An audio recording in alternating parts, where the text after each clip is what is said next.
आत्मा अपने द्वारा रची हुई सृष्टि को स्वयं ही ठीक ठीक बताता है और उस परमेश्वर ने अपनी रचना को, अपनी सृष्टि रचना को आप ही आके बताया है।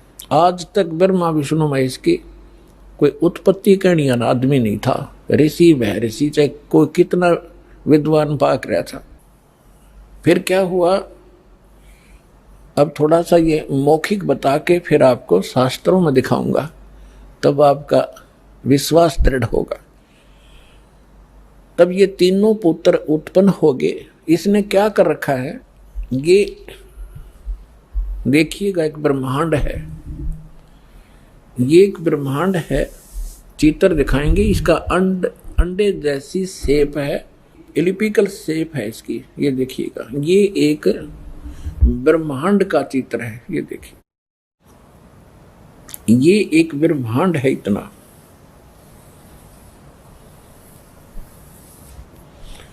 और इसमें क्या क्या स्थिति है देखिएगा। इसमें क्या है, नीचे के ये 7 लोक हैं, ये पाताल लोक है, और ये तलातल, महातल, वितल, अतल, सूतल, रसातल। ये पाताल लोक, ये पृथ्वी लोक, और ये शिव का लोक, ब्रह्मा जी का लोक, विष्णु जी का लोक, ये कोमन स्वर्ग और नरक, और ये इंद्र का लोक, स्वर्ग के राजा का लोक, ये धर्मराय का लोक जो न्यायाधीश है, ये मानसरोवर है, ये शपथपुरी सप्तऋषियों का अलग से नगरियां हैं, ये एक एक द्वीप है। और ये है ब्रह्मलोक, ये सारा ब्रह्मलोक है। इस ब्रह्मांड के अंदर ही ये ब्रह्मलोक है। और इस ब्रह्मलोक के अंदर इस काल ने एक और जाल फैला रखा है। एक ये तो महा इंद्र का द्वीप है, ये ब्रह्मलोक है जिसको महास्वर्ग कहते हैं। ये नकली सतलोक, नकली अलखलोक, नकली अगम और नकली अनामी लोक की रचना इस काल ने धोखा देने के लिए, जीवों को ये धोखा देने के लिए करवा रखी है। और ये दुर्गा का लोक है अलग से। ये समुद्र है शेष सारा, ये सब समुद्र है चारों तरफ, ये सारा समुद्र है। और यहाँ एक अलग से इसने गुप्त स्थान बना रखा काल ने, यहाँ कोई नहीं जा सकता इस काल की इच्छा बगैर। यहाँ इसने 3 स्थान बना रखे हैं, एक रजोगुण प्रधान नक्षत्र, एक सतोगुण प्रधान नक्षत्र, एक ये तमोगुण प्रधान नक्षत्र। अब जैसे पुण्यात्माओं, जैसे किसी कक्ष में, किसी मकान में, बिल्डिंग में, हाउस में 3 कक्ष हों और एक कक्ष में लगे हों ये अश्लील चित्र, और दूसरे में लगे हों साधु संत फकीरों के, महापुरुषों के, भक्तों के चित्र, और तीसरे में लगे हों शहीदों के, सूरवीरों के चित्र। तो जब व्यक्ति उन अश्लील चित्रों वाले कक्ष में प्रवेश करेगा, उनकी देखकर उन बकवादों को मन में उसी प्रकार के भाव नेचुरली रहेंगे, चाहे वो 2 घंटे रहे, चाहे 3 घंटे रहे, उनमें दृष्टि पड़ी ना और मन में वो दोष उत्पन्न हो गए, तो उसमें वो रजोगुण युक्त रहेगा। और जब सतोगुण प्रधान स्थान पर जाके, जहाँ साधु संत फकीरों के, महापुरुषों के चित्र लगे हों, उनकी हिस्ट्री लिखी हो, तो वहां जाकर के उसमें अपने आप एक साधु जैसा स्वभाव बन जाता है। और तीसरे जहाँ सूरवीरों के, शहीदों के फोटो लगे हों, तो उनकी कथाओं से, उनके बलिदान को देखकर वैसा ही स्वभाव बन जाता है। इस काल ने ये जाल फैला रखे। ये परमात्मा कबीर जी ने आके हमें बताया। अब भगवान बिना या इसकी जड़ में कौन खोद है, ऐसा जाल फैला रखा ब्रह्मा विष्णु में, इसको पता नहीं हमारा पिता कौन है। और उस परम पिता ने आके इसकी एक एक दाना दाना गिनवा दिया। तो इसने क्या कर रखा है कि जैसे ही बाप ने देखा, ये देखिएगा, इस स्थान पर ये 3 ऐसे लंबे चौड़े क्षेत्र हैं। ये वैसे दिखा रखे आपको, ये बहुत हजारों किलोमीटर हजारों कोस का क्षेत्र है। इस क्षेत्र में ये रजोगुण प्रधान क्षेत्र है, तो ये क्या करता है, इसमें स्वयं ये ब्रह्मा का रूप बना लेता अपने पुत्र, जैसे ये ऐसा रूप, और अपनी पत्नी दुर्गा को रखता है सावित्री रूप में। इन दोनों के योग से, पति पत्नी व्यवहार से जो पुत्र उत्पन्न होता है वो ऐसी शकल का और इसी विचारों का बन जाता है। ये तब तक इसी में रहते हैं जब तक इसका जन्म ना हो ले, और फिर उसको वहीं परवरिश के लिए रख देते हैं, कोमा में रखते हैं। जब तक ये युवा नहीं हो जाते तो ये कोमा में रखते हैं और वैसे उनकी परवरिश जारी रखते हैं। उसके बाद फिर ये यहाँ आ जाते हैं सतोगुण प्रधान क्षेत्र में। यहाँ ये विष्णु रूप बना लेता है और अपनी पत्नी दुर्गा को ये लक्ष्मी रूप बना लेता है। इन दोनों के संयोग से जो पुत्र उत्पन्न होता है वो सतोगुण युक्त हो जाता है और इस जैसी ही शकल का बन जाता है। और यहाँ देखिएगा, और जब ये तमोगुण प्रधान क्षेत्र में जाता है तो वहां ये ऐसी वेशभूषा बना लेता है और दुर्गा को ये ऐसे पार्वती जैसी शकल बनाकर वहां रखता है। इन दोनों के संयोग से जो पुत्र उत्पन्न होता है वो इस जैसी शकल का बन जाता है।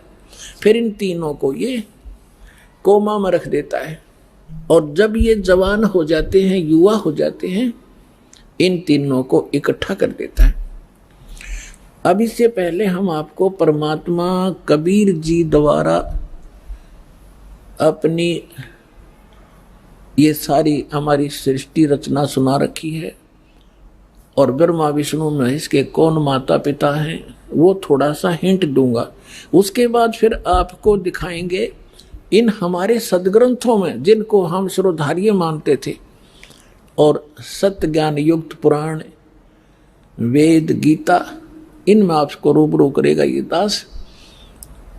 तो परमात्मा को हम अशिक्षित मानते थे और ये कहा करते ये क्या जाने धानक दुल्हा, इसने संस्कृत आती नहीं, क्या जाने वेदों और गीता और पुराणों के गूढ़ रहस्यों का।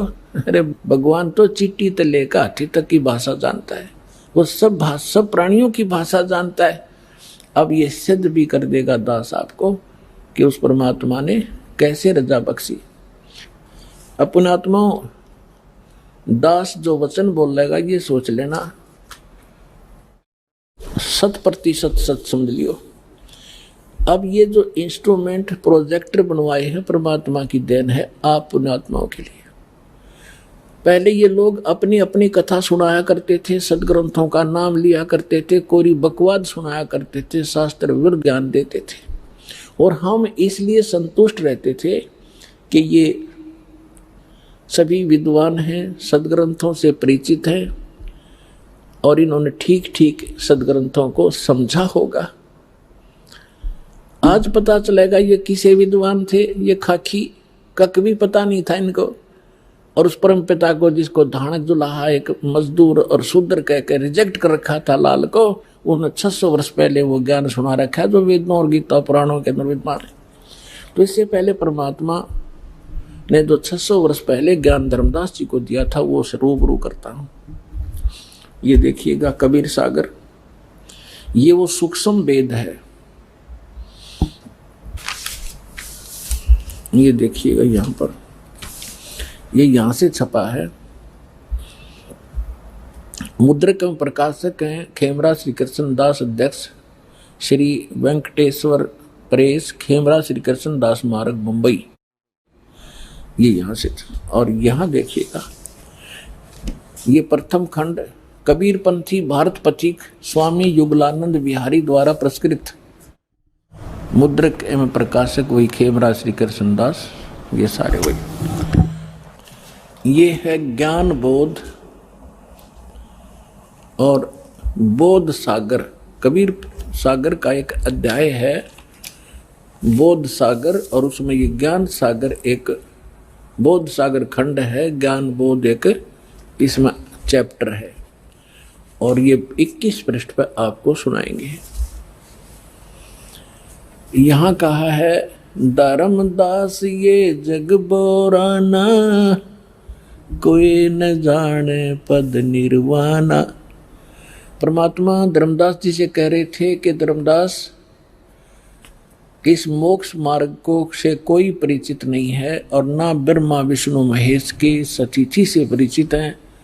ये सारा विश्व भ्रमित है, ये सब यथार्थ ज्ञान से परिचित नहीं है। इसलिए मैं तेरे को ये कथा सुनाई है। देखिएगा, धर्मदास ये जग बोराना, कोई न जाने पद निर्वाण। निर्वाण माने मोक्ष मार्ग, पद माने मार्ग। यही कारण में कथा पसारा, जग से कहिए वो राम नियारा। ये गलती से मिसप्रिंट है। यही ज्ञान जग जीव सुनावो, सब जीवों का भरम नसावो।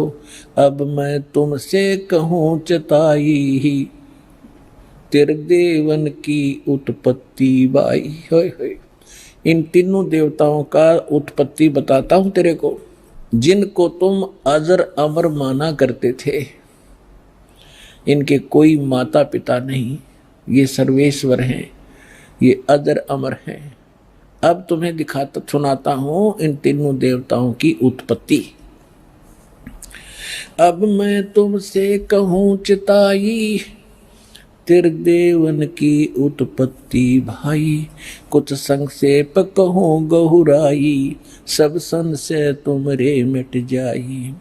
भरम गए जग वेद पुराना, आदि राम का वेद न जाना। राम राम सब जगत बखाने, आदि राम कोई बिरला जाने। आदि राम माने सनातन परमात्मा, यह इन्होंने नाम लिखा है, ये मिसप्रिंट है। तो राम राम सभी कहते हैं, लेकिन उस आदि राम को, उस सनातन परमात्मा को कोई नहीं जानता। देखिएगा, अब मैं जो कथा सुनाने जा रहा हूं, ज्ञानी सुने जो सो हृदय लगाई, मूर्ख सुने तो गम ना पाई। विद्वान पुरुष सब प्रमाणों को देखेंगे, तुरंत स्वीकार कर लेंगे, और जो मूर्ख होंगे या कोई जानबूझ के ईर्षावश नहीं स्वीकार करेंगे, तो उनकी बात यहाँ नहीं है। जो बुद्धिमान होंगे इस ज्ञान को तुरंत हृदय से लगाएंगे। अको हो सारे प्रमाण है। और परमात्मा कहते हैं, जानबूझ साची तजय और करे झूठ तैने, और ताकि संगत है प्रभु सपने में भी ना दे। ऐसा दुष्ट सामने प्रमाण देख के और फिर नखरे करता है। तो जानबूझ साची तजय और करे झूठ तैने, तो ताकि संगत है प्रभु कहते सपने भी में ना दे। ऐसा दुष्ट कभी कहते कभी ना मिलाइयो इसे व्यक्ति ने। सामने प्रमाण है और फिर नहीं मान रहा है। तो यहाँ परमात्मा कहते हैं, ज्ञानी सुने सो हृदय लगाई, मूर्ख सुने तो गम ना पाई। अब क्या बताने जा रहे हैं? माँ अष्टंगी पिता निरंजन, माँ अष्टंगी पिता निरंजन, ये जम दारुण वंशन अंजन। पहले कीन निरंजन राई, पीछे से माया उपजाई। कहते हैं पहले उस ज्योत निरंजन की उत्पत्ति की थी अंडे से, और पीछे से दुर्गा बनाई थी, उत्पत्ति की थी। पहले कीन निरंजन राई, पीछे से माया उपजाई। माया रूप देख अति शोभा, देव निरंजन तन मन लोभा। दुर्गा के उस स्वरूप के ऊपर आसक्त होकर इस काल ने यह गलती की। कामदेव धर्मराय सताए, देवी को तुरंत धर खाए। इसके अंदर विषय वासना प्रबल हुई। धर्मराय इस काल को भी कहते हैं। इसने कहा था मैं सत का राज करूंगा, मैं धर्म का राज करूंगा, तो तब इसको धर्मराय कहा करते थे। और जब इसने लड़की के साथ जुल्म किया, इसको काल कहा गया। अब क्या कह रहे हैं? माया रूप देख अति शोभा, देव निरंजन तन मन लोभा। काम देव धर्मराय सताए, हे देवी को तुरंत दर खाए। पेट से देवी करी पुकारी, हे साहेब मोहे करो उबारी। टेर सुनी सतगुरता आए, अष्टंगी के बंद छड़वाए। अब यहाँ पर इन कबीर पंथियों ने थोड़ा बहुत अपने हिसाब से 19-21 कर दिया। इसमें लिखा है परमात्मा ने कहा था टेर सुनी तहाँ हम आए, और परमात्मा ने इस मूल ज्ञान को थोड़ा छुपाना था, इसलिए इन्होंने कबीर पंथियों के समझ में नहीं आई। ये कबीर जी को तो सतगुरु मानते हैं और सतपुरुष को निराकार बताते हैं, इन दोनों को अलग अलग मानते हैं, तो इनको ज्ञान नहीं था। अब क्या कहते हैं, धर्मराय को हिकमत की ना इस काल ने, नखरेखा से भग कर लीना। दुर्गा को नाखनों की से द्वारा स्त्री इंद्री लगाई। धर्मराय करे भोग विलासा, माया को रही तब आशा। यानी अष्टंगी प्रेग्नेंट हुई। 3 पुत्र अष्टंगी जाए, जाए माने उत्पन्न किए, और ब्रह्मा विष्णु शिव नाम धराए। ओए होए, 3 पुत्र अष्टंगी जाए, ब्रह्मा विष्णु शिव नाम धराए। 3 देव विस्तार चलावे, इनमें ये जग धोखा खावे। पुरुष गम कैसे कोई पावे, काल निरंजन जग भरमावे। पुरुष माने परमात्मा, सतपुरुष की गम माने उसकी जानकारी कैसे कोई पावे, ये काल सबको भ्रमित रखता है अज्ञान के द्वारा। पुरुष गम कैसे कोई पावे, काल निरंजन जग भरमावे। 3 लोक अपने सुत दीना, सुन निरंजन वासा लीना। 3 लोक अपने पुत्रों को देके सुन में ये स्वयं वास करता है। अलख निरंजन सुन ठिकाना, ब्रह्मा विष्णु शिव भेद न जाना। 3 देव सो उसको धावे, निरंजन का वे पार न पावे। अलख निरंजन बड़ा बटपारा, 3 लोक जीव करे आहारा। ब्रह्मा विष्णु शिव नहीं बचाए, सकल खाए पुन धूर उड़ाए। 3 के सुत हैं तीनों देवा, अंदर जीव करते हैं सेवा। ओए होए, अपनात्माओं परमात्मा कहते हैं ये तत्व ज्ञानहीन अंधे प्राणी इस काल के पुत्रों ब्रह्मा विष्णु में इसकी पूजा करते हैं। 3 के सुत हैं ये तीनों देवा, ये अंदर जीव करते हैं सेवा। इस काल के पुत्रों को अजर व अमर जान के इन्हीं पर आश्रित रहे। और परमात्मा कहा करते, 3 देव की जो करते भक्ति, उनकी कदे ना होवे मुक्ति। तो उस समय इतना विरोध हुआ था भगवान का, परमात्मा के साथ जो सितम ढाए थे इन दुष्टों ने, आज कलेजा मुंह को आजाद